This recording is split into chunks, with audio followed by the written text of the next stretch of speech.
Well, it's exciting though to see all you guys here and such good and some new faces, but some familiar faces as well. So a big welcome to Family Dinner Night, and I'm always excited just for these nights. I was just chatting with the team before this, and I just said, I was like, guys, like, my heart for these nights, like, this is a big priority when it comes down to us as a young adults, to invest into you guys as volunteers or leaders or people a part, of course, of Frontline. But I find this an opportunity for Dan and I just to share with you guys once a month, an opportunity to speak into where we're going as young adults, but also just to speak into you guys as leaders, as volunteers, to get vision and to have an opportunity to really hear from the Word as well. So I cherish these nights, and I find them really important to me, because I don't always get to see you guys around that often, and I know we are in and out of church and different services, so it's good to see your familiar faces, which I love. But as you know, we'll end just before 7 o'clock, because I know a lot of you guys have to get off to next steps in different courses, which is exciting. What's so funny about that? No, I was just thinking of the last person that spoke, pushing the time. Oh, yes. Yeah. Yeah, our last one just pushed the time a little bit, but that's okay. We're all good. We're going to be quick on tonight. But first of all, I want to be a big thank you to our chef for the night. Oh, yes. Thank you so much. We had a chef cooking us dinner tonight in our soup, which is absolutely amazing. So, huge thank you to you, which I love. And MJ and the team who have set up the night and everybody. We always appreciate free food, at least I do. And appreciate the time and effort they put into it. But Can I make a joke? So MJ's Russian, and we were like, how do we just keep everyone warm up here? And Brad's like, oh, we could just do heaters, and MJ's like, nah, we'll just give him shots of vodka on the way in. That'll be sweet. So whatever, MJ, whatever. Your ministry will be quite interesting when you start like that. I like the way you think. Of course, I can't publicly condone it, but if we don't know about it, then... I love it. Well, tonight I'm just going to share just for a few short minutes, but before I do, I wanted to just give you guys some good feedback and some exciting things that have been happening this month. I know I've been highlighting it every time, but I just want you guys to feel really encouraged about our Connect groups and just seeing us go forward in that within church. And that's been a huge priority towards Pastor Brian and Bobby, and of course Joel and Julia, when it comes down to building the discipleship side of our church and making sure people are connected into community. And so what we started this year was communities and new Connect group leaders, but within communities being able to help disciple our Connect group leaders. And so something that I've just been seeing is continual growth in our new Connect group leaders stepping up, but also our attendance, which has been really encouraging, just to see the health of people that are saying, you know, I want to be a part of a Connect group. And purposely, Aubrey, say hi, Aubrey. Yeah. We all love Aubrey, of course. And we are really working on strategizing new ways going into the next half of this year of how we can better reach our community of our age group across the Hills campus per se. And so I just wanted to even mention to you guys to already start thinking, like, we're trying to, one is the Persian community is something that keeps raising up, of people being like, just within another language and everything, they really want more community and more Connect groups. So we're trying to think, okay, how can we do that? And also into the Hornsby, the North Shore area, even Central Coast. There's a handful of new Christians coming from the Central Coast saying, hey, I'm up there, happy to come down on a Sunday, but midweek, is there a place I can connect? And so there's that, as well as our Marylands and Parramatta and that region as well that are coming to our Hills campus. Yeah, they have an extension service, but they're actually choosing to attend at Hills. How can we connect them out in that area? So just starting to already think about, okay, these are specific areas that we want to reach, but we want to plant Connect groups in those areas to create a community so that they don't have to drive always to Glenwood or to Bockham Hills for the majority of where our Connect groups are held. So we're just starting to already think about that. So putting that on your radar. But as well, just wanted to also encourage you guys, even on Sunday nights with the Western and everything, we've been having so much fun, especially this last Sunday night. I don't know if you guys saw the posters, the wanted posters of Dan and I being away, and we're abandoning Frontline. Crazy Last cats. thing you saw us was camping, but we're back. It's okay. I don't know what our negotiable rate was in the end, but Hopefully we were worth quite a bit.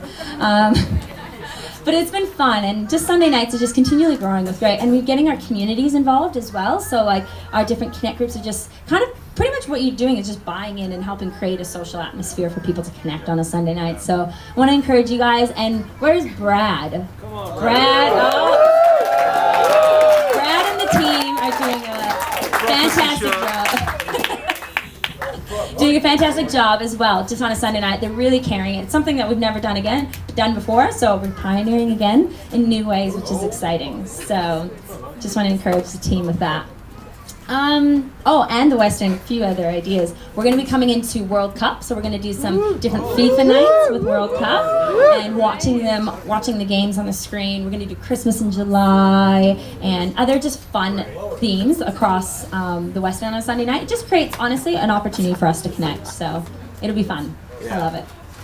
But this month, I just wanted to put our focus as well just around something I've been speaking to my key team about is discipleship within your teams or within your volunteers or your connect groups of taking their next step. Something that my heart is so much around all of us is that we don't stay the same, that we are forever changed by God, and that every opportunity we have, every season is going to be a growth season. And it's us purposely as leaders and volunteers chatting to those that are around us and saying, what's your next step? Is it your time to get water baptized? Or is it your time just to attend church regularly? You know, like there's different opportunities for everybody in the next step. Or maybe it's your time to volunteer or lead a connect group. But finding opportunities this month especially is what I've asked all of my community leaders to speak to all of their connect group leaders about the people in your connect. What's their next step? Where are they going to be going? Like, what is it? Like, we're just going to go through the names and practically just be like, okay, how are we going to be able to help disciple everyone within our age group? Because that is the key to moving forward in every area of our life. So discipleship is a really big key this next month that you're going to be, I guess, having conversations around, which will be good. But yeah, that's good. That's pretty much my ideas and stuff for the night. But I thought before I get Dan to share quickly about some of the things coming up as well, big picture church-wise, I just wanted to spend a few minutes just sharing with something that was on my heart for us as an age group for tonight. God's been speaking to me a lot about I guess the subject of overcoming and a subject of others within our young adults, and it's just been something that has been placed on my heart, but also placed on my heart with lots of conversations I've had recently with pretty much most of our young adults, when it comes down to overcoming in every season of life and every opportunity that God is putting in, I guess, our paths within work or within relationships. And last week we had the opportunity to go camping, of course, which was really fun. But when we were away camping, I was just praying. I was like, "Oh God, what do you want me to share for tonight?" And you know when you kind of get confused and you're just like, "Oh, I'm not quite sure." But He's just like, "Speak from your heart and speak from what what you've gone through and what you're continually going through." But something that us as young adults, I feel like I'm constantly challenged in this area. But I know so many other of you every one of us are constantly challenged in the area of overcoming things in our lives. And so when Dan and I, when we were away, you kind of get bored when you're camping because it's like really slow. You don't do much. So we were like, well, let's play. Good company, apparently. No. It's good company, but it's like, well, I got through a really big book though. I'm really proud of myself. Not much of a reader, so that was one thing I ticked off the list. But we also played like a game where it's like, what's your strengths and what's your weaknesses and stuff. And in that game, when we were talking about just asking ourselves these questions about getting to know you kind of games. But I like those games. Dan just does it because he's a good husband. Yeah. That's good, Dan. He's good. Take tips, guys. Just do what the wife wants. Nah. But no, I just really, when we both said one of our strengths, both of us, when we were talking about it, was that we both feel a strength of ours is the bounce back. That when life throws you curveballs or things happen, that for us, we feel like our bounce back is pretty quick, and at times we just trust God with whatever season that we're in. And I'm not saying that's everybody's strength, that's just one of ours. There's plenty of weaknesses that are on our end as well. But when we were talking about the bounce back, I guess for me, I guess I look at the scripture of in John, and I was just going to read it, John 16:33. it talks about being an overcomer. And it's when Jesus is speaking to his disciples about when he's going to leave and what they're going to go through and how he's going to go see the Father. It says, I have told you these things so that in me you may have peace. In this world you will have troubles, but take heart, I have overcome the world. And so for me, whenever I guess I go away and after going camping, I just think, I'm like, oh, this is so peaceful, this is amazing. But I realize in everyday life that God's overcome circumstances in my life, and I've had to I purposely had to choose to live in that state constantly. And I guess I'm really well aware that there's some big circumstances where, of course, there's grief when people lose somebody, or relationship breakdowns or abuse, and those big circumstances are real in people's lives, and God definitely overcomes in those circumstances as well. But I guess I'm not totally speaking about those circumstances tonight. I'm more talking about the everyday circumstances of your bosses at work, or struggles within courses and relationship issues. More the everyday overcoming is what I'm kind of, I guess, targeting, what my thoughts are on. But for those that are taking, I guess, notes, I did have just 3 points, but also 3 questions I wanted everybody to take away tonight in. And I guess for me, as an age group, I want us to be resilient to that which can and will come against us. And that I want to encourage us as an age group that, you know what, we can be overcomers in everyday life, and that we can live that in a constant state within our attitudes and who we are and how we see ourselves in your everyday life. And so point 1 with becoming an overcomer is confessing what God says about you and believing the best in every situation. And so my question, when it comes down to confessing what God thinks about you, are you the kind of person, or the question would be, are you seeing the worst or the best in yourself?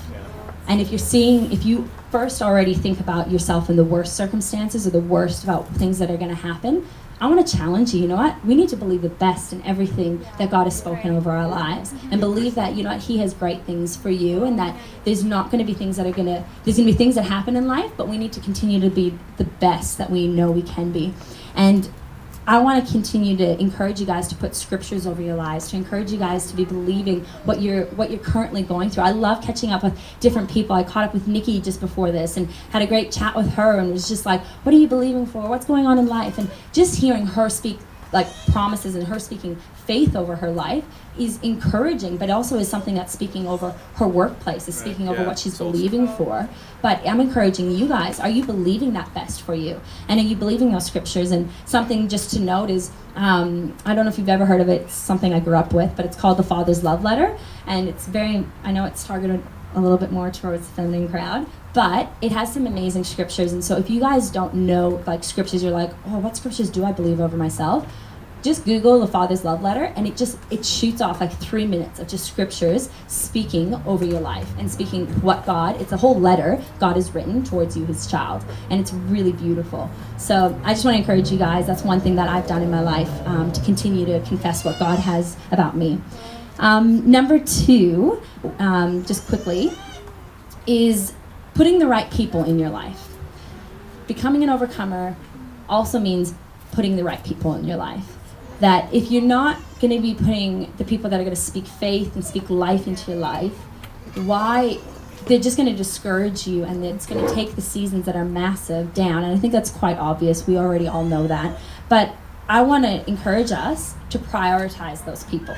That so many times we can get caught up in everyday life and the busyness of things. And honestly, I am the first to point the finger at me, is that I've had to sit down, especially this year, to be like, no, I'm going to put the right people in my life, because of our daily grind of everyday work, and the people that are going to be wanting your attention or needing you at work or this or that will get up all your time before you even were able to say, oh, where's time for me? Or where's time for, of course, God and I? Or where's time for the input? Or like, actually prioritizing the right people in your life. That we're not, sometimes we can get so bogged down by this in the best possible way, the needy people that are going to drain you and pull things out of you, that we haven't prioritized the people that are going to fill you up and inspire you. And so I want to encourage you guys consistently. I sat down with somebody that just coached me the other day and just said, who are the people that are inputting into your life?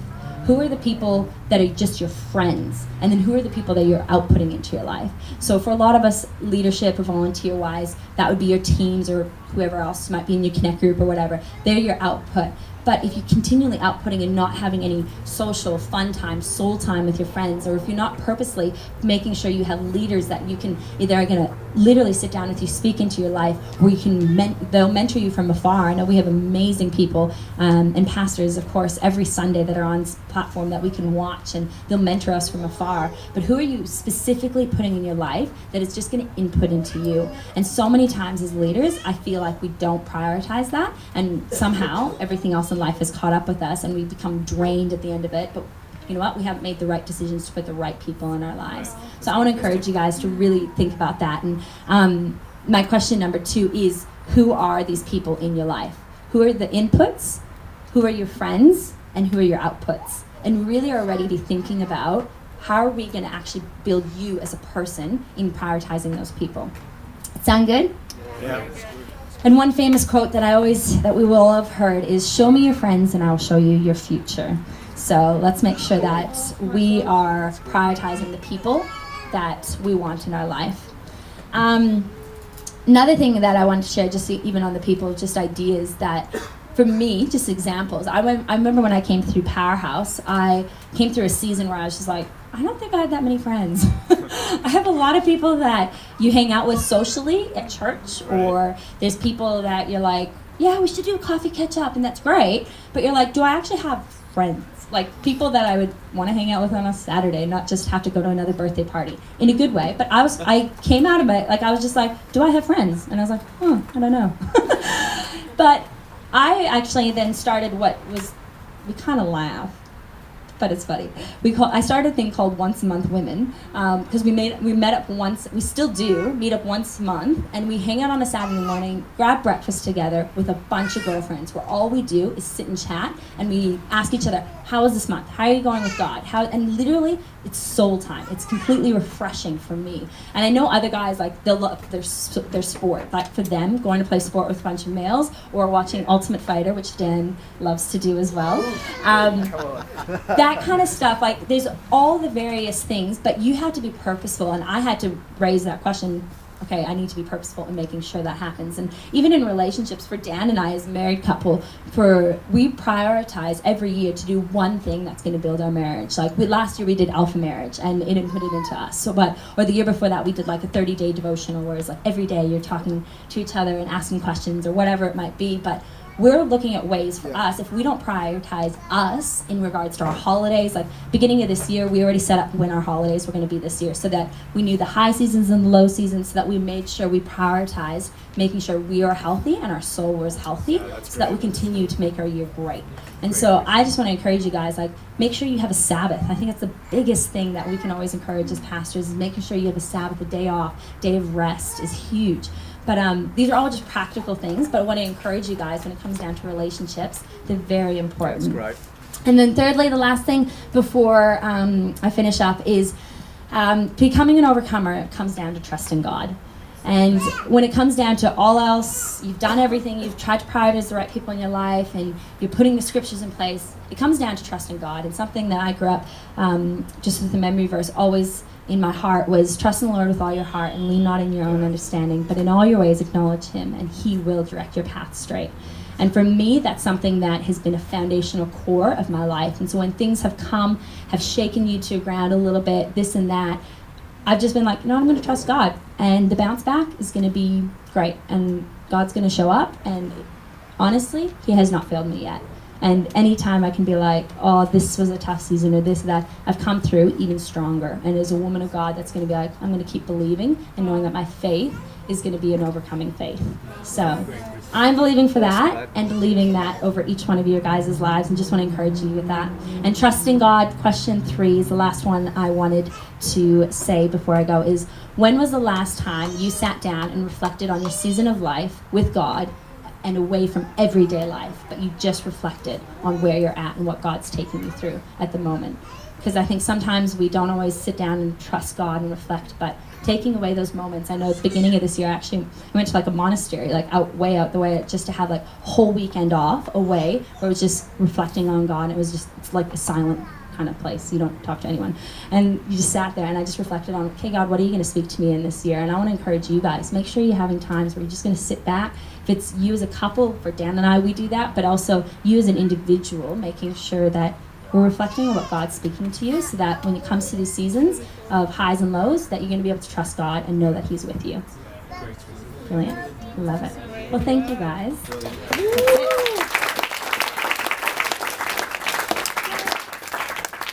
I hope you guys are encouraged by that. It's just something I had on my heart to share, and just keep being encouraged by you guys and all that you guys are to Dan and I. I know we continually say thank you, and we continually rave about you guys just being like, you know what, we've got such a faithful crew. And if I was to describe Frontline, I'd just say you guys are faithful.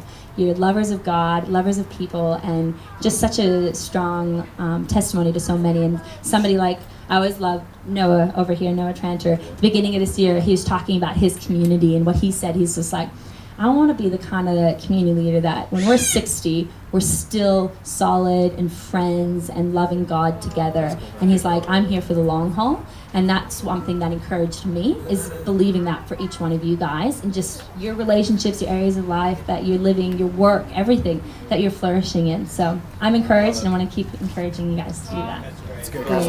Well, I'll pass it to Dan quickly, and he's just going to share just some of the big picture things coming into Heart for the House, and of course in Hillsong Conference. Cool. I might jump off Mini-Me stool. Do you want my I'll just stand here, babe. We'll do a swap. How long have we got? 5 minutes, and then we'll get you guys out of here. How good was Christy? I reckon we've got to give it up again. That was a solid word, some solid leadership advice, and just some great practical life stuff. But I was getting stuff out of that. It was awesome, babe. Thank you. I just wanted to share kind of, she does the inspirational stuff. I get the announcements. So yes. No, in all honesty, I did want to share just about the season we're in, and I guess talk to us as leaders and just explain some of the why. And I'll explain what the why is as well, because I feel like we can throw that word around, and why can be so broad and wide, and it's kind of go, okay, what exactly does that mean? Now, Heart for the House, we're coming into Heart for the House, and first of all, I just want to say, if you have been someone that in the past has been contributing to Heart for the House and been part of our Hillsong Foundation, obviously Sade is representing our church in this particular instance. Thank you so much for your faithfulness and all that you have done, and thank you for being on the journey as we lean into it again this year. But also just wanted to open the doors and invite anyone that maybe haven't been on the Heart for the House journey yet, or been part of the foundation. And rather than just making an announcement, I wanted to just quickly share the impact that being part of the foundation has had for Christy and I. And we've been, I think, well, before we were married, and now us being a married unit, been part of the Hillsong Foundation for almost 10 years. And honestly, I believe being part of the foundation has probably, for us, I know it's not everyone's case, but opened the doors for God to do the biggest miracles in our lives. And if you've been around my leadership for a while, you probably heard me share some of the stories where, you know, I had one of them, I'll give the summary version, was I had a dream in my heart to buy a home, and since I was 14 years old, and was saving all the way through high school, and was into my 20s ready to go, and God spoke to me one year. I was just open to Him going, hey God, how do you want me to approach Foundation this year? And He really dropped an amount on my heart that was going to be a good chunk of the deposit, I'd say, for my home. And realistically, kind of crunched the figures, go, all right, this will probably set me back about 7 years or so in buying a house. I was like, cool, you know what, I'm faithful to that. And just, you know, I really just felt that was the right thing to do, and sowed something that to me was a bit of a dream. I basically sowed my dream, and the way I tell it is I gave my house away, more or less, because that was the dream I was laying down. And it was crazy just to see God turn that around. And 6 months later, not quite 6 months, sorry, it was obviously sowed that by the following April. So I sowed that in the end of June, and by the following April, just through different doors opening and just kind of practical circumstances falling in line, and looking back, just seeing the hand of God all over it, was able to buy my first home. And since then, God has just continually I believe, stretched us. And even this year, we've sort of committed to doing more than we've ever done before.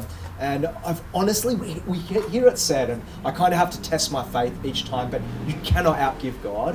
And I just want you to understand that Heart for the House offering, if you haven't been on the journey before, we're inviting you in, not in a sense you've got to be part of this, as with all our giving. Obviously our weekend tithes and offerings, which help us open the doors and turn on the lights Monday through Friday. I mean, as you'd hear us say, there's never any pressure with our giving, but more to share some of the revelation, if I can use that word, behind it. A Heart for the House giving, it really does fuel the vision of our church. And you know how we sometimes go to events like conferences or the next album and it's like, oh my gosh, I can't imagine how it can get better than this. Or Vision Sunday and you hear about the next awesome thing we're doing, you're like, I just can't even think what's going to be next. How can we top this? And we always seem to. And the practical way we do that is through the foundation.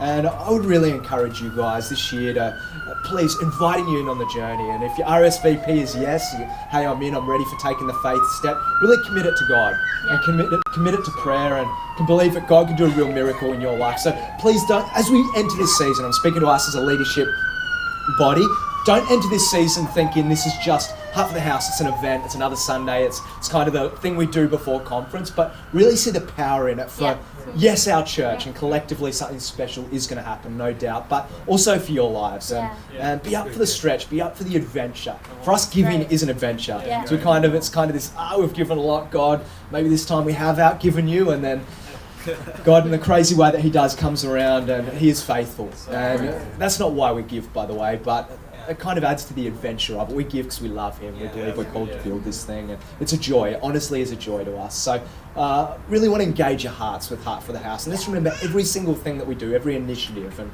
through the devotionals you'll see this week, we're focusing on 180 TC and City Care, two really practical bodies through which our church helps people. Every initiative comes down to help an individual. And an individual multiplied by however many we are able. And often what determines what we are able is the resource, the finance that we have. So let's really opt into that. And this whole season coming in, we've got mega prayer night in 2 weeks, and we're praying for our Heart for the House. We're not just praying that something great would take place, but we're engaging a heart, that we would engage God's heart for that. And obviously, hand in hand with that is launching us into Hillsong Conference, praying for all of that. That's just, I can't ask you enough. Be on board with how much these aren't just announcements. I know I joked about it at the start. Not just announcements, not just events. These are things where the kingdom of God is just growing in beauty and splendor and impact. And let's be in for taking on the journey, yeah? Love it. Cool. Love it. Well, we know you guys are in, and we thank you for that. And thanks for doing it with us, because you know what? Together we're better. And that is so true. And I love how Brian says that the church is not built in the gifts and talents of a few, but the sacrifice of many. Many as you guys. So thank you for that. I reckon you should clap it out for yourselves. Back to you, Dave. Well, we're almost done. I'm just going to make just 2 quick announcements in regards to keeping you guys kind of informed with Frontline. Is Frontline Encounter Night. Our next one is going to be July 22nd. So mark that already in your diaries. Be ready for that night. That night, we're going to already be, I'll chat about it at our next family dinner night, just how it will kind of outwork. But it will be very similar to the one last year when we had it in the center stage and we had tables all around. So it's going to very much that feel with food and family and fun, and going to be speaking on the 9 pillars and taking some things practically out of that. So you're going to hear more about that coming. And just watch social media, because that will definitely communicate out. But also wanted to let you know, family dinner as well, because of Hillsong Conference being the first weekend, and we always do it on the first Wednesday. It's going to be on July 16th, literally just before Encounter. So I'm excited about that. We're going to be even launching some t-shirts for Frontline and various things coming up in the next few weeks and months. But just keep on board. If you want to know what's happening, or if you ever feel like people are like, what's going on in Frontline? Just follow us on Instagram. That's the most common way of knowing what's going on. But thank you guys for everything that you're doing. Thanks for being legend leaders and volunteers, and appreciate you all. Whoever came that's new, big warm welcome. You're welcome back anytime. Thanks, guys. Bye.